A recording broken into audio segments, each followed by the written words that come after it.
When a nation is born, it needs a guiding hand. For India, that guiding hand belonged to Jawaharlal Nehru, the man who helped birth a nation and then shaped its destiny for 17 crucial years. This is his story. Born on November 14, 1889, in the Grand Anand Bhavan in Allahabad, to Motilal Nehru, a wealthy barrister, and Swarup Rani. Unlike other children, Jawaharlal was educated at home by private tutors, surrounded by books and privilege. At 15 he was sent to England, first to Harrow School, then Cambridge University. At Cambridge, young Nehru studied natural science, but it was politics, history and economics that truly captured his imagination.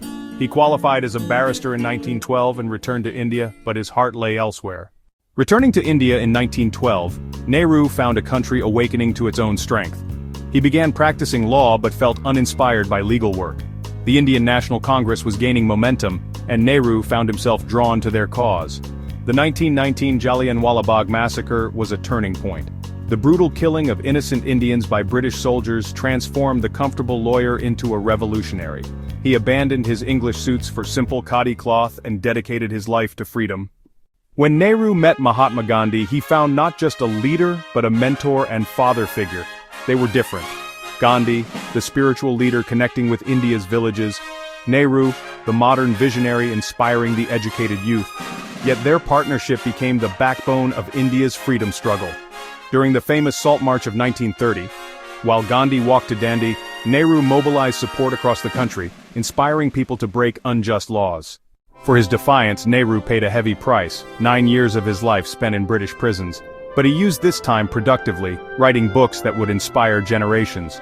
Glimpses of world history and the discovery of India were born from these dark years. In 1929, as Congress President, Nehru made a historic declaration.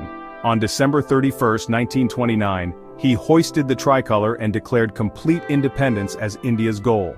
There was no turning back now. As the clock struck midnight on August 15, 1947, Nehru delivered one of history's greatest speeches. Long years ago, we made a tryst with destiny, and now the time comes when we shall redeem our pledge. The next morning he became the first Prime Minister of free India, but freedom came with terrible challenges: partition, riots, and millions of homeless refugees. Nehru worked tirelessly to heal the wounds and build a nation from chaos. Narrator Vo. Nehru called the great dams, steel plants, and research institutes. Narrator Vo. The temples of modern India. Narrator Vo. He founded the Indian Institutes of Technology, creating centers of excellence in science and engineering. Narrator Vo. He strengthened India's democratic institutions. Narrator Vo. And ensured it remained secular, welcoming all religions. Narrator Vo. Free and fair elections became the cornerstone of Indian democracy. Despite his serious responsibilities, Nehru had a special place in his heart for children. They lovingly called him Chacha Nehru, Uncle Nehru. He believed children were the real wealth of a nation. Today, his birthday, November 14th, is celebrated as Children's Day across India, a reminder of his belief that a nation's future depends on how it treats its youngest citizens. On May 27, 1964, after 17 years as Prime Minister, Jawaharlal Nehru passed away. The entire nation mourned the loss of their beloved Chacha Nehru. His greatest legacy is India's vibrant democracy, remarkable for a nation so diverse. When India reaches Mars or leads in technology, it fulfills Nehru's scientific vision. Today's India, democratic, secular, and forward-looking, bears the indelible stamp of Nehru's vision and values.